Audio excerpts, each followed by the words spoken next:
ఈ నెల 13వ తేదీన ఉప్పల్ స్టేడియంలో జరగనున్న అంతర్జాతీయ ఫుట్బాల్ స్టార్ మెస్సీ పాల్గొనే మ్యాచ్ నేపథ్యంలో ఏర్పాట్లను క్రీడా శాఖ మంత్రి వాకటి శ్రీహరి మరియు ఎస్ఏటీజీ చైర్మన్ శివసేనారెడ్డి పరిశీలించారు. మంత్రి శ్రీహరి స్టేడియం మొత్తం తిరిగి ఏర్పాట్ల తీరులను పరిశీలించారు మరియు అధికారులకు అవసరమైన సూచనలు చేశారు. మ్యాచ్కి సంబంధించిన భద్రతా ఏర్పాట్లపై ఆయన పోలీసు అధికారులతో ప్రత్యేకంగా చర్చించారు. సాయంత్రం 7 గంటలకు మెస్సీ రాబోతా ఉన్నాడు. దానికి సంబంధించినటువంటి ఏర్పాట్లు చూడడానికి నేను మా చైర్మన్ గారు ఇద్దరు రావడం జరిగింది. క్రీడా ప్రేమికులందరూ కూడా ఇది ఒక మంచి శుభదినం.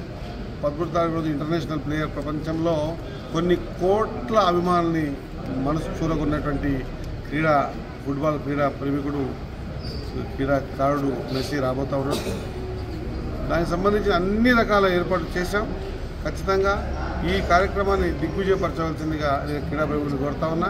మెస్సీ వచ్చిపోయిన తర్వాత ఏ ఆలోచన విధానం అయితే ముఖ్యమంత్రి గారికి ఉందో, మత్తు వదలండి, మైదానాలు చేరండి అని, ఆ విధంగా రాబోయే రోజుల్లో ఖచ్చితంగా ఇంటర్నేషనల్ లెవెల్లో ప్లేయర్స్ తీసుకురావడం వల్ల వాళ్ళ మీద ఉన్న క్రేజీని చూసి ఇక్కడ యువత ఖచ్చితంగా మార్పు వచ్చే విధంగా ఒక ప్రయత్నం చేస్తూ ఉన్నాం.